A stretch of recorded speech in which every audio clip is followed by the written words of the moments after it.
आज की वीडियो में कुछ नया है जानने के लिए हमेशा की तरह।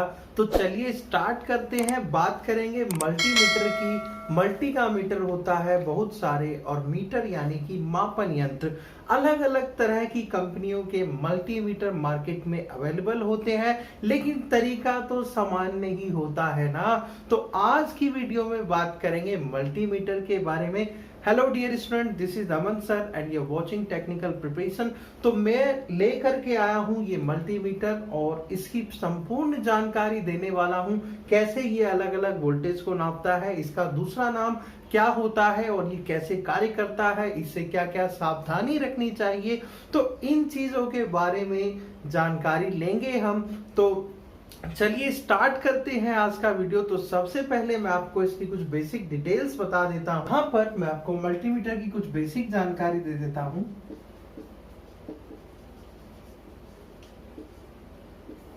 मल्टीमीटर का एक और भी नाम होता है जो इंटरव्यू क्वेश्चंस के लिए इंपॉर्टेंट है। तो मल्टीमीटर को हम कह देते हैं एवीओ मीटर। ये क्या है एवीओ? एवीओ और 3DC क्वांटिटी, जिसका मतलब होता है ए से एम्पेयर, वी से वोल्ट और ओ से ओम।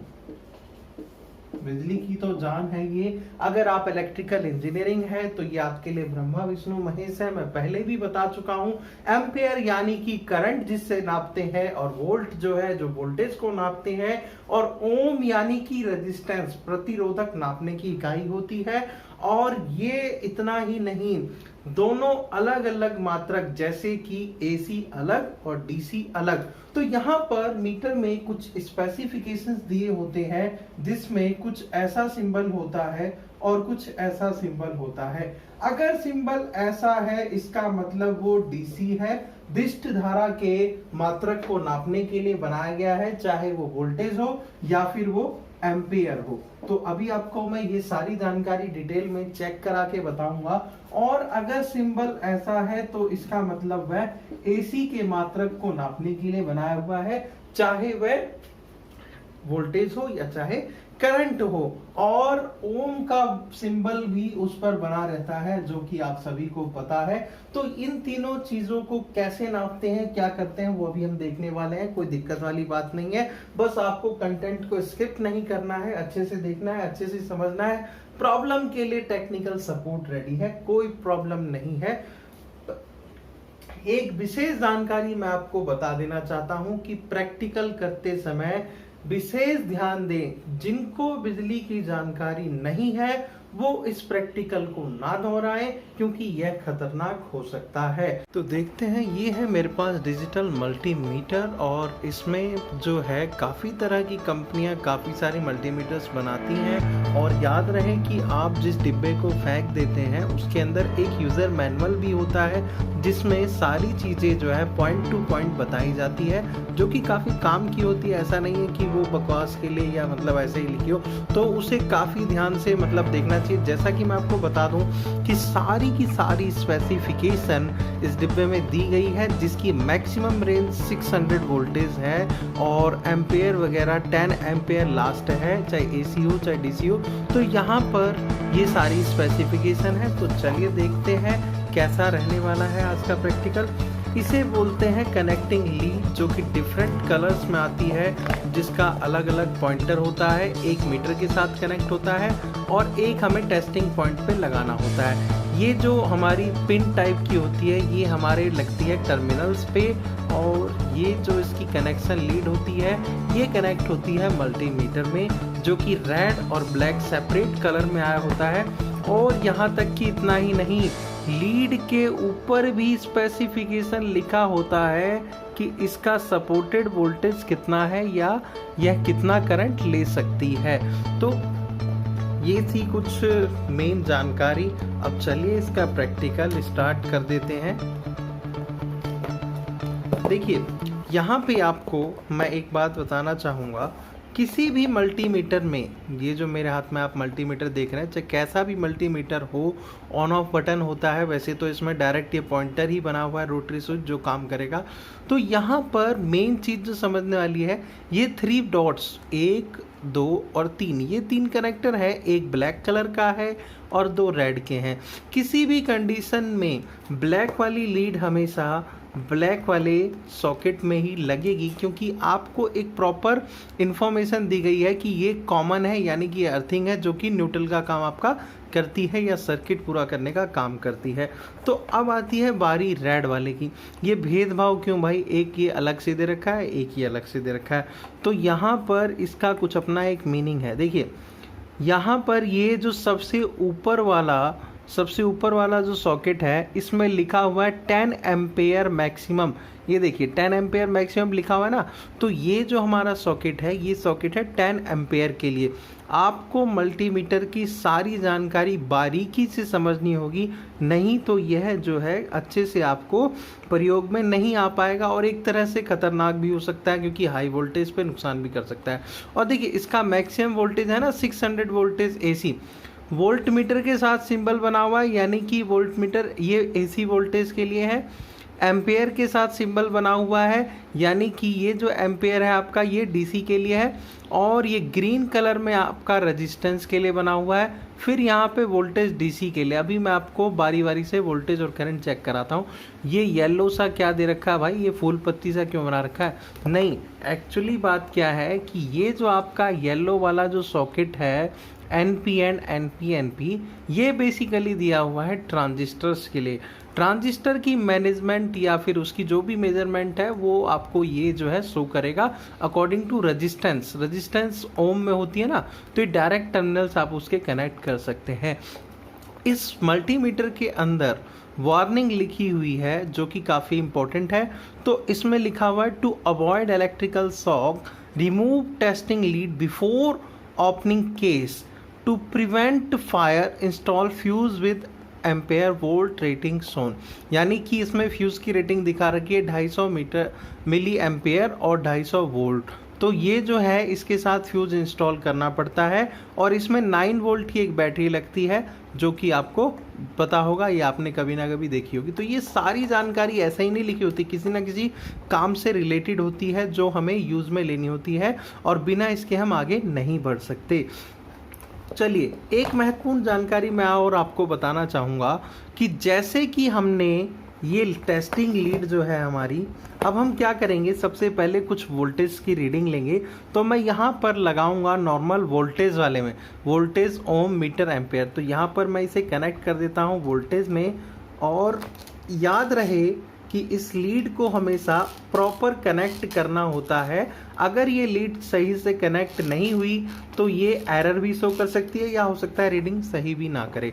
अब इस मीटर को मैं ऑन करने वाला हूँ। सबसे पहले हम चेक करेंगे कंटिन्यूटी का मतलब अभी मैं आपको बताता हूँ।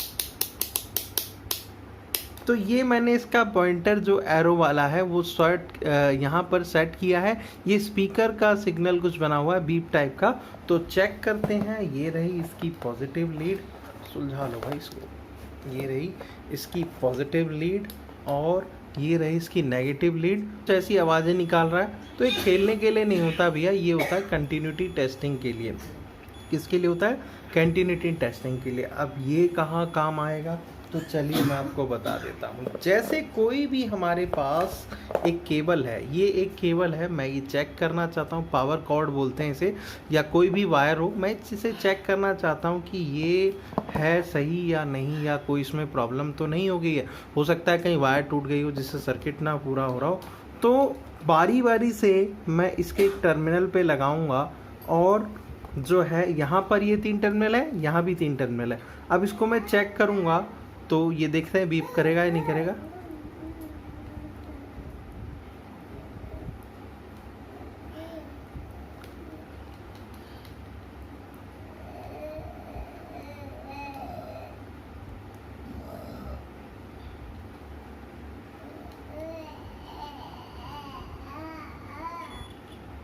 तो देखिए ये जब मैं इसके टर्मिनल को लगा रहा हूँ तो ये जो है बीप कर रहा है, यानी कि इसका ये वाला पॉइंट तो ओके है। जब इसको मैं अब दूसरे पॉइंट को चेक करना चाहता हूँ, दूसरे पॉइंट में भी लगा देते हैं, तो इसका दूसरा पॉइंट भी ओके है। चलिए अर्थिंग वाला स्लॉट भी चेक कर लेते हैं। अर्थिंग वाला स्लॉट चेक करेंगे चल भाई ये भी ओके, यानी कि ये लीड जो है प्रॉपर सही है। अरे हाँ यार नई है लीड, मैं तो आपको चेक करने के लिए दिखा रहा था। तो ये इस तरह से मैंने इसको कंटिन्यूटी टेस्ट किया, कहीं वायर ना टूटा हो, कुछ ना टूटा हो। अब मैं आपको AC 220 वोल्टेज की रीडिंग लेकर के दिखाता हूँ। तो चलिए देखते हैं। ये है कुछ ऐसा एक अरेंजमेंट की ज़रूरत नहीं है, कोई भी मतलब सॉकेट और स्विच आपका लगा होना चाहिए। अभी इसमें पावर है। तो सबसे पहले मेरा क्या काम है कि मल्टीमीटर की रेंज को मैं सेट करूंगा, तभी इसकी लीड को मैं आगे कनेक्ट करूंगा।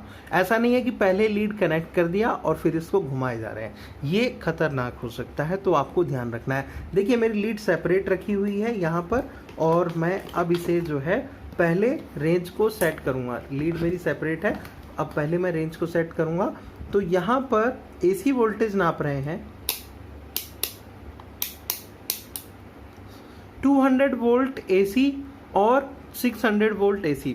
ये प्रॉपर वोल्टेज कितनी देता है 220, यानी मोर देन 200। तो यहाँ पर आपको ये चीज़ पक्का कंफर्म रखना है कि जब भी हम वोल्टेज को सेट करें या एम्पेयर को सेट करें तो उसकी रेंज को उतना नहीं जितना नापना है, उससे मैक्सिमम रखें।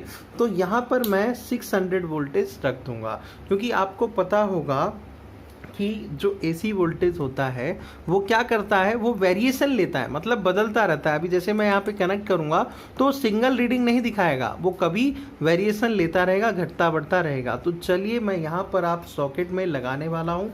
ये मैंने रख दिया मल्टीमीटर, ये रहा मेरा टर्मिनल और स्विच ऑन है मेरा। ये सीरीज बोर्ड है तो इसलिए स्विच ऑफ में भी वोल्टेज दिखाएगा, कोई दिक्कत वाली बात नहीं है। तो यहाँ पर मैं लीड कनेक्ट करने वाला हूँ और ये मैंने कनेक्ट कर दिया एक लीड।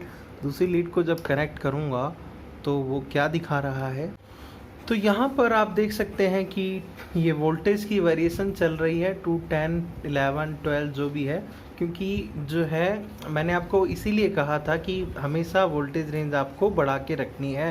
तो इसमें क्या होता है कि AC वोल्टेज है, वेरिएशन लेता है कम ज़्यादा, तो इस कारण जो है वो घटती बढ़ती रहती है। तो आपने AC का वोल्टेज चेक कर लिया। अब मैं आपको एक DC वोल्टेज भी चेक करके दिखा देता हूँ। तो यहाँ पर पहले इसको बंद करेंगे। ये लीड मैंने डिस्कनेक्ट कर दी है। हमेशा याद रखना है कि लीड डिस्कनेक्ट करके ही आपको ये रोटरी स्विच का यूज़ करना है। तो यहाँ पर मैं अब वोल्टेज सेट करता हूँ 20 वोल्ट। देखिए इसमें वोल्टेज की रेंज जो दे रखी है 200 मिली वोल्ट, 220 दे रखा है, 200 दे रखा है, 600 जो है DC का वोल्टेज भी दे रखा है मैक्सिमम।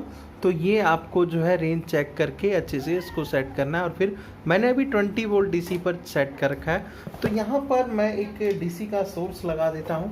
DC का सोर्स मेरे पास है एक मोबाइल का चार्जर, मोबाइल जो है DC वोल्ट देती है। तो यहाँ पर मैं इसे ऑन कर दूंगा और जो इसकी जो चार्जर की जो वायर्स हैं पॉजिटिव और नेगेटिव, उस पर मैं लीड को कनेक्ट करने वाला हूँ। देखिए तो यहाँ पर अब ये ब्लैक वाला नेगेटिव है, नेगेटिव वाला नेगेटिव के साथ और पॉजिटिव वाला जो है पॉजिटिव के साथ जोड़ेंगे। ये मैंने कनेक्ट कर दिया। तो वोल्टेज आपको ये कितना दिखा रहा है 4.91, यानी मैक्सिमम 5 वोल्ट जो है इसकी रेंज है और ये 5 वोल्ट आपको शो कर रहा है। देखिए पॉजिटिव पॉजिटिव के साथ, नेगेटिव नेगेटिव के साथ। अब एक बार मैं आपको एम्पेयर का भी चेक करा देता हूँ कि कितना एम्पेयर ले सकता है। चेक करने के लिए थोड़ी सी कलाकारी करनी पड़ेगी। ये रेड वाली कोड को निकाल के एम्पेयर वाले में लगाना होगा। ये लगा दिया एम्पेयर वाले में। अब ये जो एम्पेयर है अपना AC और DC दोनों मेज़र कर सकता है, तो मैं आपको DC में ही एम्पेयर मेज़र करके दिखा सकता हूँ। तो यहाँ पर 10 एम्पेयर मैंने सेट कर दिया है एम्पेयर के लिए, चाहे वो AC और DC हो, दोनों मेज़र कर सकता है वो। वैसे यहाँ पर लिखा हुआ है 10 एम्पेयर DC, तो उस हिसाब से हम चेक कर लेंगे। दोबारा से मैं DC सोर्स ही लगा देता हूँ, स्विच को ओपन कर देता हूँ और जब मैं इसके टर्मिनल पे वायर्स को लगाऊंगा, बहुत ही इंटरेस्टिंग है यार, कोई दिक्कत नहीं है। सीखना का सीखना और समझना का समझना दोनों ही हो जाएगा। वापस से वैसे ही कनेक्ट करता हूं मैं। तो यहाँ पर आपको जो है रीडिंग देखिए, लीड कनेक्ट नहीं हुई है तो रीडिंग शो नहीं कर रहा है। कितना ले रहा है? 0.78। ये देखो मैंने ये कॉर्ड्स पकड़ रखे हैं पॉजिटिव और नेगेटिव, तो ये कितना ले रहा है? 0.78, यानी ये 0.7 एम्पेयर मैक्सिमम ले पा रहा है। 0.7 एम्पेयर जो है मैक्सिमम ले पा रहा है, क्योंकि ये चार्जर जो है नॉर्मल है, एंड्रॉयड का नहीं है। अगर ये एंड्रॉयड का होता तो मैक्सिमम 2 एम्पेयर जो है करंट ले लेता। तो ये थी मल्टीमीटर से जुड़ी एक छोटी सी जानकारी। आशा करता हूं आपको पसंद आई होगी। अगर किसी भी तरह का विद्युत से संबंधित प्रैक्टिकल का वीडियो आप प्राप्त करना चाहते हैं तो हमें कमेंट बॉक्स में जरूर बताएं, और कैसा लगा आपको यह वीडियो ये भी आप जरूर बताएं। जहां भी जानकारी मिस हुई है या कोई जानकारी छूट गई है तो टेक्निकल सपोर्ट जिंदाबाद, हम आपके हेल्प के लिए हमेशा उपलब्ध हैं। बस अपनी परेशानी को कमेंट करिए और बने रहिए हमारे चैनल के साथ इसी तरह के विशेष कंटेंट के लिए। और मिलते हैं नेक्स्ट वीडियो में इसी तरह के अच्छे से अपडेट्स के लिए। देखते रहिए टेक्निकल प्रिपरेशन।